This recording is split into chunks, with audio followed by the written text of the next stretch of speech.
السلام عليكم، ازيكم بنات؟ عاملين ايه؟ رب تكونوا بخير. اهلا بيكم معايا في فيديو جديد. لو اول مره تشوفي قناتي يا ريت تشتركي فيها، فعلي زرار الجرس كمان عشان يوصلك كل الحاجات اللي بقدمها بعد كده.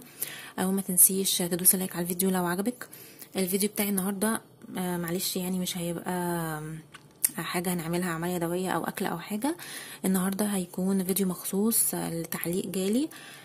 ممكن يكون التعليق ده او الكلام اللي جه فيه جه برضو في دماغ ناس معينه يعني.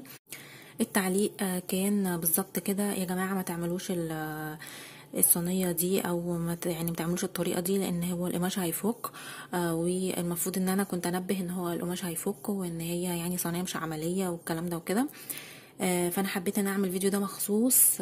ممكن يكون زي ما بقول لكم كده الكلمتين دول جو في دماغ ناس كتير، فعشان كده حبيت اعمل الفكره دي او الفيديو ده عشان خاطر اثبت لكم ان الصينيه مش هتفك، ولو غسلتيها مش هيطلع منها القماش ولا هيجرى لها حاجه. ولو صاحبه التعليق كانت طبقت الخطوات اللي انا عملتها بالظبط في الفيديو بالظبط بالتفاصيل، دهنت وحطت بالقماش وبعدين حطت طبقه ورنيش مائي، عمرها ما كانت هتفك منها. هي اصلا صاحبه التعليق ما عملتش الفكره، هو مجرد احساس ان الصينيه هتفك والقماش هيفك. الصينيه مش هيجرى لها حاجه ولا القماش هيفك.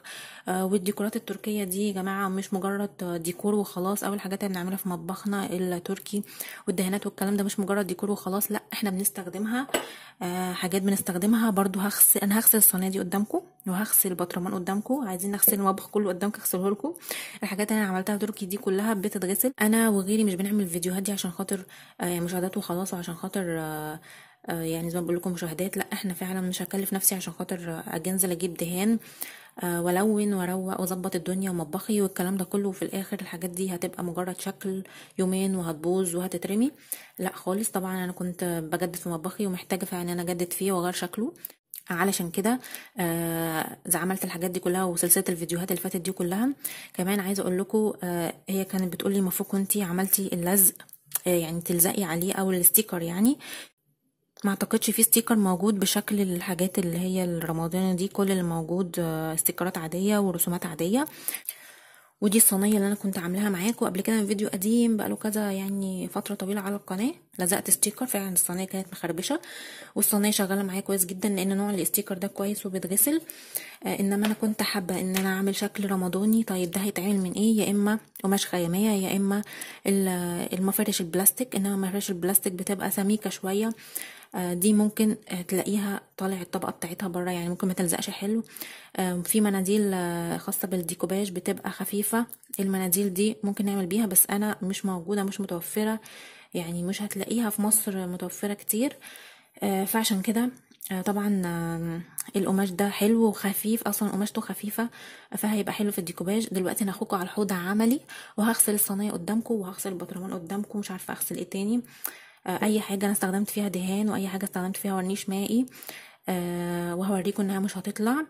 وصاحبه التعليق يعني الفيديو ده مخصوص علشانك عشان تبقي متاكده ان انا فعلا مش بعمل والله حاجه وبكذب عليكم او كده. انا بعمل وبديكوا ادق التفاصيل في كل حاجه انا بعملها. ممكن تقولي الفيديو طويل شويه، انما انا ببقى فعلا بديكوا ادق التفاصيل علشان لما تعملي الحاجه تطلع معاكي مظبوطه. وناس كتير الحمد لله والشكر لله طبقت حاجات من اللي انا عملتها وبعتت لي الصور بتاعتها على الفيسبوك بتاعي، تطبيقاتهم وكده. وفي حاجات عرضتها لكم وفي حاجات ما عرضتهاش على المنتدى، يعني عندي على القناه او على الستوري حتى.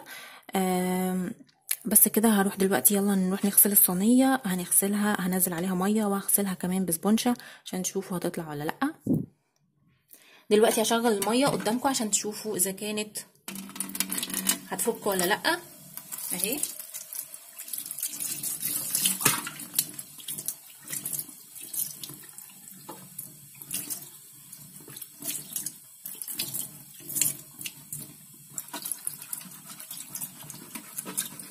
ما بتفكش ولا بتتحرك من مكانها. برضو هنجيب صابون، هنجيب سبونشه، هنجيب صابون وهنجيب سبونشه. ما بقولش ان احنا هنغسل بسلكه، يعني ان هنغسل بسبونشه زي دي ناعمه كده. هنحط عليها صابون. هنفترض ان الصينيه وقع عليها اي حاجه، مشروب، اي حاجه، واحنا عايزين نغسلها.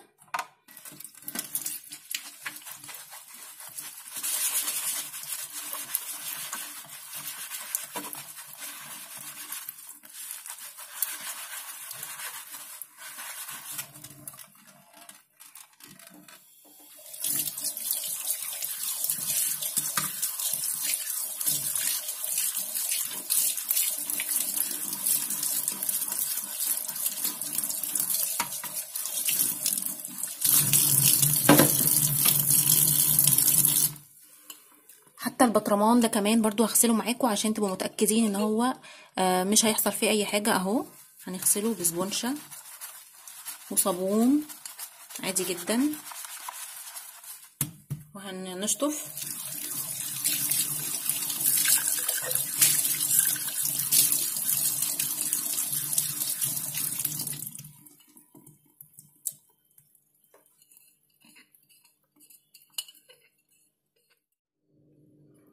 وادي الصينيه بتاعتي اهي غسلتها قدامكم اهي، لسه حتى بالميه بتاعتها. هنبتدي ننشفها كده بفوطه بقى، بمنديل، باي حاجه عشان تشوفوا بس ما فيش اي حاجه طلعت في المنديل، ما فيش الوان، ما فيش بياض طلع، ما فيش ورنيش مائي، ما فيش اي حاجه خالص طلعت، رجعت تاني زي الفل. هنستخدمها عادي جدا. والبطرمان برضو هنغسله. انا بجد بعتذر، انا ممكن اكون فوتت نقطه زي دي في اي فيديو من فيديوهاتي، ان انا بعد ما بخلص الحاجه المفروض كنت مثلا غسلتها او حاجه، عشان برضو تبقوا واثقين في الحاجه ان انتوا هتعملوها، هتبقى عمليه معاكم، مش هيجرى لها حاجه يعني، ولا هتقشر ولا هتفك ولا حاجه. وبحب طبعا اشكر صاحبه التعليق بجد ان هي نبهتني لحاجه مهمه، ان انا طبعا اوريكم الصينيه لما بتتغسل او اي حاجه دهناها لما بتتغسل ان هي ما بيجرالهاش اي حاجه. بحب اشكرها، وبحب برضو عايزه اقول لها جربيها واعملي نفس الخطوات زي ما انا عملتها، وحطي طبقه ورنيش مائي في الاخر سميكه، وسيبيها تنشف براحتها خالص خالص. سيبيها زي ما تاخد يعني، ممكن يوم يومين، لان في ناس ممكن تغسلها قبل ما تنشف فتلاقيها الطبقه بتطلع منها، ده طبعا بيبقى بسبب غلطه ان هي ما سابتهاش تنشف كويس. فزي ما بقولك كده جربيها انت كمان، وممكن تبعتيلي التطبيق بتاعك. بس كده يا رب اكون قدرت اوصل النقطه اللي كنت عايزه اوصلها. طبعا بحب اشكركم جدا على تعليقاتكم الحلوه وتشجيعكم ليا، واحب اشكر برضو صاحبه التعليق ان هي نبهتني لحاجه مهمه جدا. ما تنسوش بقى لو عجبكم الفيديو تدوسوا لايك عليه واشتركوا في القناه، لو اول مره تشوفيني، وكمان فعلي الجرس عشان يوصلك كل حاجه اللي بقدمها بعد كده. وان شاء الله اشوفكم في فيديو جديد. مع السلامه.